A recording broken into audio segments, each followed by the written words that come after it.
Okay, so good morning students. Today we will discuss about nutrition in ruminants. So first of all, what is nutrition and what are ruminants? So here is the third video tutorial of this chapter, and in the very beginning we have learned about the nutrition.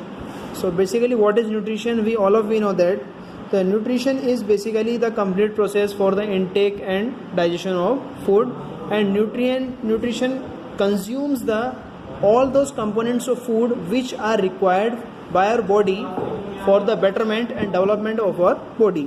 So ruminants, what are ruminants? So ruminants are those animals which are basically plant eating animal, so that takes the food and consumes it directly to chew it and then take directly into the stomach, and after get it back into the mouth for the sake of chewing that food. So all these animals are known as ruminant and the process is called rumination.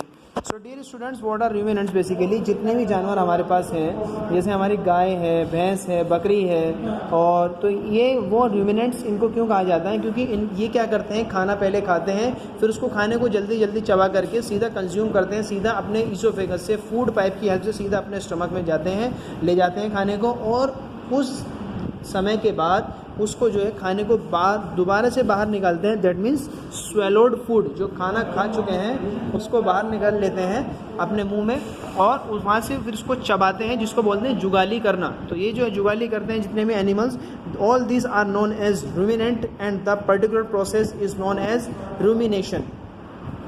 तो अब देखिए nutrition in ruminants जो है हमारा क्या है, फिर वही न्यूट्रिशन का पूरा प्रोसेस होता है कि खाना इंटेक किया, फिर डाइजेशन हुआ, फिर एब्जॉर्प्शन हुआ, फिर एक्सक्रीशन हुआ. तो that is basically known as the whole complete process of nutrition. And in this class we will learn about the ruminants and the rumination.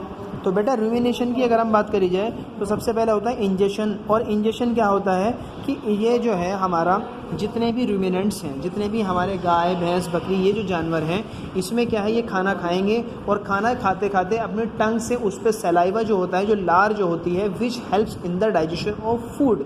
तो ये जो लार होता है, सलाइवा जो होता है, उसके साथ मिक्स कर करके उसको जो खाने को डायरेक्टली कंज्यूम करते हैं. और वो जो है इनकी जो हेल्प खाने में जो हेल्प करते हैं वो होते हैं इनके हमारे दांत, जो इनके टीथ होते हैं.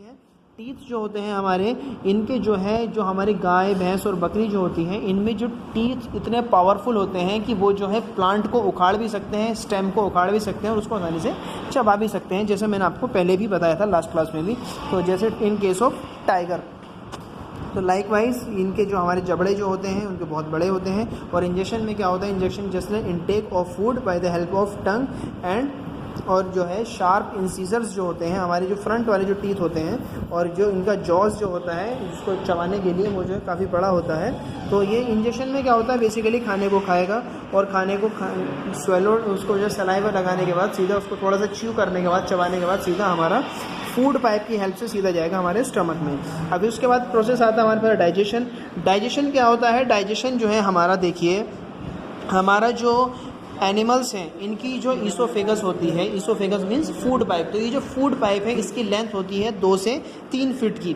तो 2 से 3 फीट की इसकी जो हमारी ईसोफेगस की जो लेंथ होती है, उससे फूड हमारा पास होता है और यहाँ से ये सीधा जाता है कहाँ पे, हमारा स्टमक में. और स्टमक में हमारे पास, जैसे हमारे ह्यूमन बींग्स के हार्ट में 4 चैम्बर होते हैं हमारे, इसी तरीके से जो हमारे ये रूमिनेंट्स हैं इनके पेट में 4 चैम्बर होते हैं, जिनका नाम है रूमेन, रेटिकुलम, ओमेसन और एबोमेसन. तो डियर स्टूडेंट्स, रूमेन का काम क्या होता है, सबसे पहले रूमेन का जो काम होता है वो हमारा होता है कि फूड को लार्ज क्वांटिटी के अंदर स्टोर करना, फूड को स्टोर करना और उसको जल्दी से कंज्यूम करना.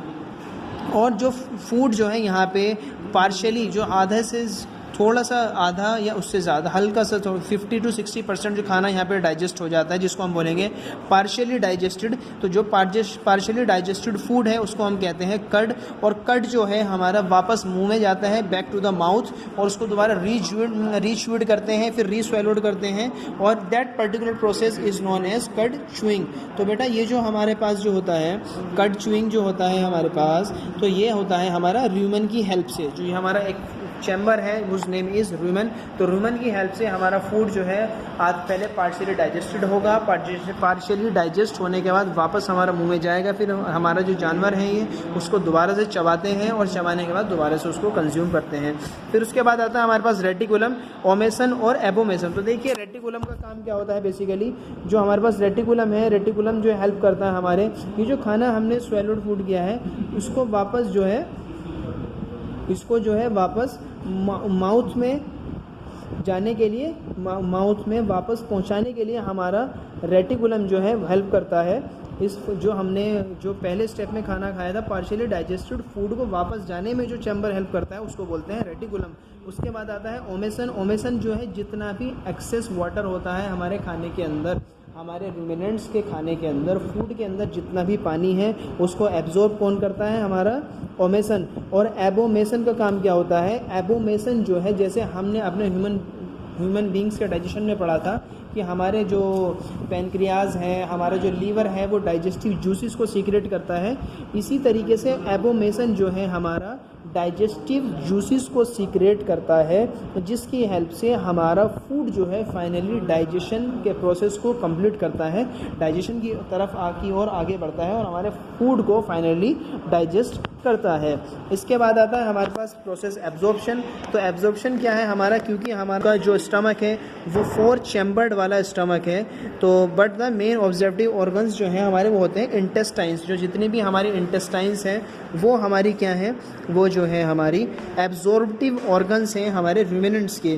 तो जितना भी फूड जो हमारा एबोमेसन से पास होकर जाता है स्मॉल इंटेस्टाइन में, और वो जो है उसके बाद जितना भी सीक्रेशंस होता है पैनक्रियाज से, लीवर से, वहाँ से डाइजेस्टिव जूसेस को सीक्रेट होने के बाद फाइनली डाइजेस्ट करके और इसको जो है हमारे डिफरेंट बॉडी पार्ट्स में जो है आगे पास कराते हैं by the help of villi. तो विलाई क्या है, villi just we know that the villi are the finger like projections which helps in the digestion, which helps in the absorption of food components. और इसके अलावा villi हमें पता है कि जो फिंगर लाइक प्रोजेक्शंस विलाई हैं वो जो है हमारे जो फूड पार्टिकल्स हैं उसका जो सरफेस एरिया जो है वो इंक्रीज़ होता रहता है, so as for the sake of absorption of food. और जो हमारी स्मॉल इंटेस्टाइन है ये हमारा फूड एब्जॉर्प्शन जो होता है वो कहाँ पे होता है, मेन एब्जॉर्प्टिव ऑर्गन्स है इंटेस्टाइन, और इंटेस्टाइन जो है फिर उसके बाद सीधी जाती है लार्ज इंटेस्टाइन में, और लार्ज इंटेस्टाइन में जाने के बाद जो मेन फंक्शन जो होता है लार्ज इंटेस्टाइन का वो होता है कि वाटर को एब्जॉर्ब करना और जो अनडाइजेस्टेड फूड है उसको एक्सक्रीट आउट करना, उसको एलिमिनेट करना।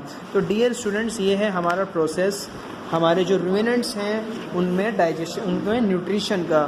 So here is the complete explanation of chapter number 2 of your science. So we will start our new chapter in the next video lecture. So that's all the completion of nutrition in animals.